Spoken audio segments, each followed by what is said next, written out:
overwhelm is never helpful, I don't think, but it's also not helpful to be in a situation where you're making yourself bananas because of all the things you feel like you have to do. And if you make that switch, it will also help you get to a place where you can slow down a little bit. This episode is brought to you by my book, Get Your Stuff Done. Review what's inside and purchase it at izoldat.com/getyourstuffdone.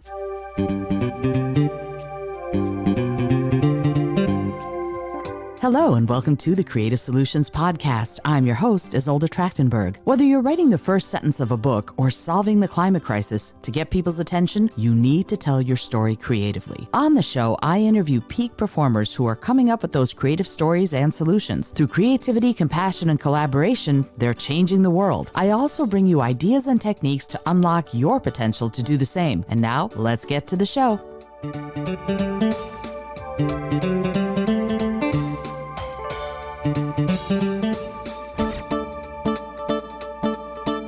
Hello, and welcome to the Creative Solutions Podcast. I'm your host, Izolda Trachtenberg. Thank you so much for being here.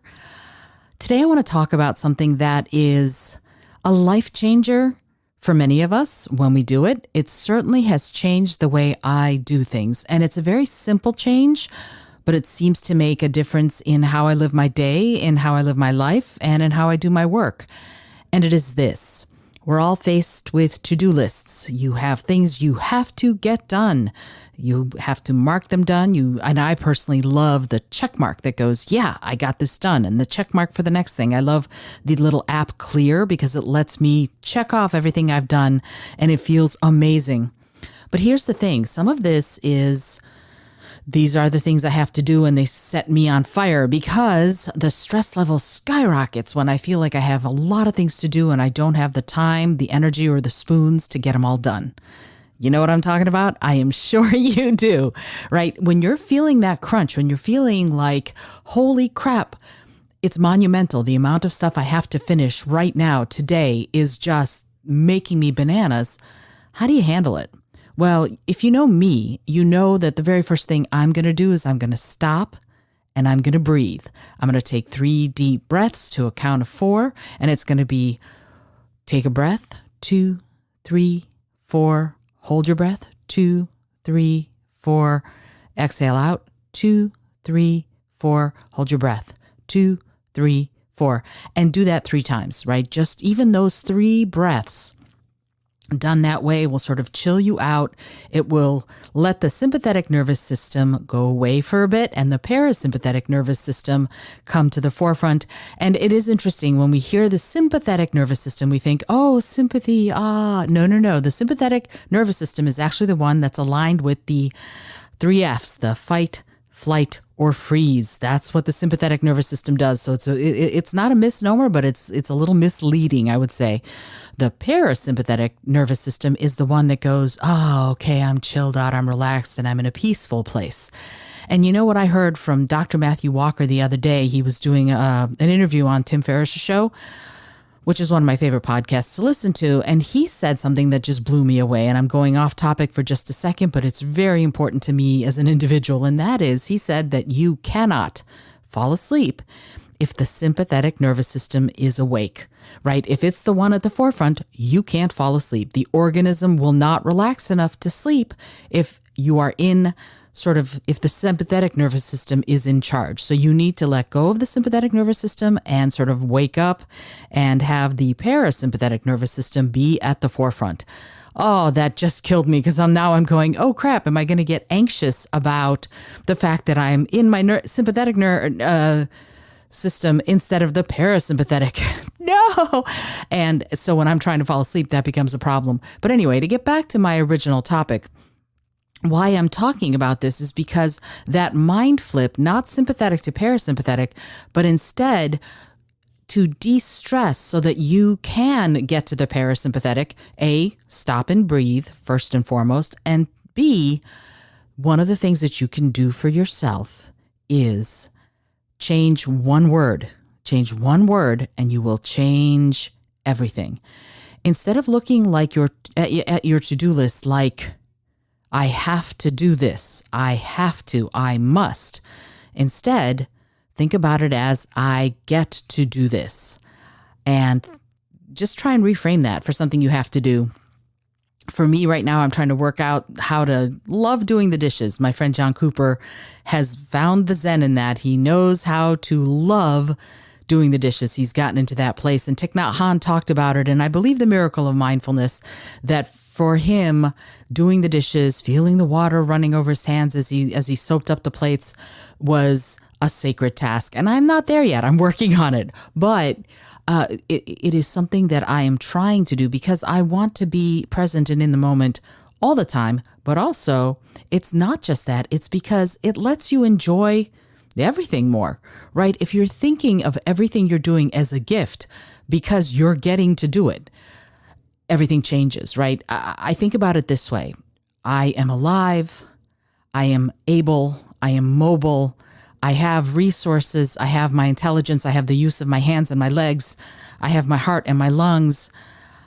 And yeah, I can be grateful for all of that for sure. And that's part of my gratitude practice every morning. But being able to use all of those resources to get to do the things that are on my to-do list is a game changer. Think about that for a second. You get to be alive. You get to use your hands. You get to use your brain. You get to use your body. You get to use your spirit. You get to use your ingenuity and your creativity to accomplish the things you're trying to accomplish.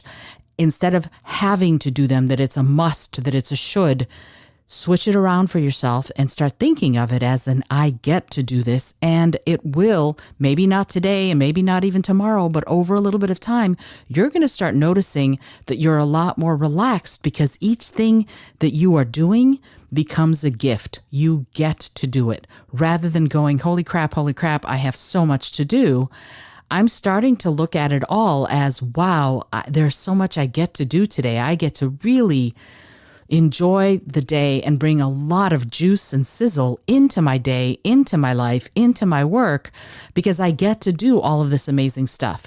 And yes, I'm going to say right now that doing the dishes is still not 100% there. I'm getting there though. I'm working on how to make doing the dishes something that is enjoyable for me, in that I get to do them. I get to have clean dishes. And that's another thing that you can do. You can look at the result. When I'm done with this, I will have this wonderful result. Clean dishes to eat from or off of, I guess, or on. I'm not sure what the right wording is there. I'll have clean dishes. And I'm trying to do the same thing with tax season. I will have my taxes done. So yay. But also getting to figure out and getting a handle on my taxes and that's one of my goals for this year, is actually really developing a system and a process for how to do all of that, how to get the accounting and the bookkeeping in my life to a place where I actually enjoy doing it, because it's such a big part of our lives. And so many of us want to run away from it because it's a should, right? April 15th is coming and I have to get this done and blah, blah, blah, blah. And the problem then, of course, becomes that we start dreading it and we start making it bigger and worse than it is. And if we start looking at it like, well, I get to do my taxes and work your way back a little bit and go, not only do I get to do my taxes, but I earned money this year. And that's a beautiful thing, right? Because I was able to use that money for resources for perhaps paying for a house or an apartment, or putting food on the table. Buying my cat's litter for me is a big one. All of those things we can sort of trace back to a place where we are pleased with where we are and what we're trying to achieve. And it takes that flip of I have to becoming I get to that allows all of this to happen. And again, the way to do that is as soon as you start feeling that stress and that overwhelm, stop and do that breathing exercises that I talked to you about a few minutes ago. And then see if you can rephrase and reframe all of those I have to's into I get to's. And you can follow the logic back. I get to work. I get to earn money so that I can put food on the table. I get to drive my kids to school. I get to put my butt in my seat and write 500 words. I get to come up with a new email for my email list. I get to go work out so I can make my body strong. There are lots of I get tos, and they become a joyful expression of who you are and what you're doing instead of something where you're self-flagellating. It's not helpful to overwhelm is never helpful, I don't think, but it's also not helpful to be in a situation where you're making yourself bananas because of all the things you feel like you have to do. And if you make that switch, it will also help you get to a place where you can slow down a little bit and that parasympathetic nervous system becomes the thing in play again. And then you can, from that more chilled out place, figure out what are those things. And I have a little sheet that I've created for you so that you can start doing this. And it's just a very simple, today I get to, and write down 3 things and maybe another 3 and another 3. And if you don't need the sheet. You can just grab a piece of paper and do it yourself, but I've made it all pretty for you. And yeah, just see how it feels to wake up in the morning, maybe do a little line of what you're grateful for, and then say, today I get to, and then write down the 3 things that you want to achieve, that you get to achieve today, and see how that feels. And I'm going to put like 3 sets of 3 because you know me, I always work in 9s or 3s if I can, because that's how our brains work, and see what you can do with the breathing exercise, with the transformation of I have to I get to, and also evaluate for yourself before you even start how you're feeling. If you're feeling overwhelmed, note that down, and it's going to be on the little sheet. And you can see, note that down, who you are, what you're doing right then. I'm feeling X, and then today I get to blah, blah, blah. And see by the end of the day, again, how you're feeling. See if switching that around helped you at all. And if it did, I would love to hear about it. I would love to know if it does, because it's helped me tremendously, and I would love to sort of see that it helped you too. Anyway, I hope that you enjoyed today's little get to episode. There are, again, a few things to remember. As soon as you're feeling overwhelmed, stop and do the breathing exercise. Then see if you can transform and transmogrify, if you will, the I have to's, all of the things I feel overwhelmed about, into I get to's. You can download the sheet and try it there, and you'll see how it feels as you make progress. And I think you will. I think you'll make progress every single day, because it's not our brains are not wired to be in stress mode all the time. They're wired to have periods of relaxation. And as Dr. Matt Walker said, we can't sleep without that parasympathetic nervous system being at the forefront. And if it is the sympathetic nervous system, and overwhelm is sympathetic, right? The fight, flight, or freeze. If it is that sympathetic nervous system, it's going to make it hard to relax. It's going to make it hard for you to chill out. It's certainly going to make it hard for you to create anything, because that kind of stress just makes, well, for most of us, for many of us, it makes our brains go blank. When you're really overwhelmed, all you can do ultimately is think about survival. You're not thinking about creativity and ingenuity and coming up with amazing solutions that are innovative and inspiring. Instead, you're going, okay, what's the fastest thing I can do to make this go away? And that's not helpful to you. It might be helpful in the short term, but it's not helpful in the long term, because most of the time, those kinds of fixes are short-term fixes. All right, I hope you enjoyed today's episode. Until next time, this is Izolda Trachtenberg, as always, reminding you, oh yeah, I forgot to tell you that this week's show is brought to you by a couple of different things. First of all, it's brought to you by my book, Speak From Within, and also my book, Get Your Stuff Done.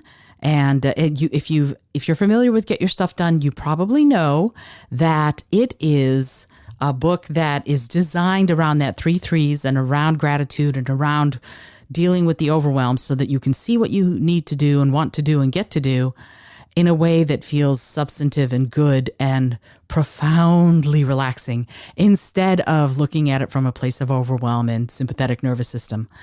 And also, of course, Brain FM, which I use daily to help me get all the things done that I want to get done. Until next time, I remind you, as always, to be bold, be creative, and most of all, be kind.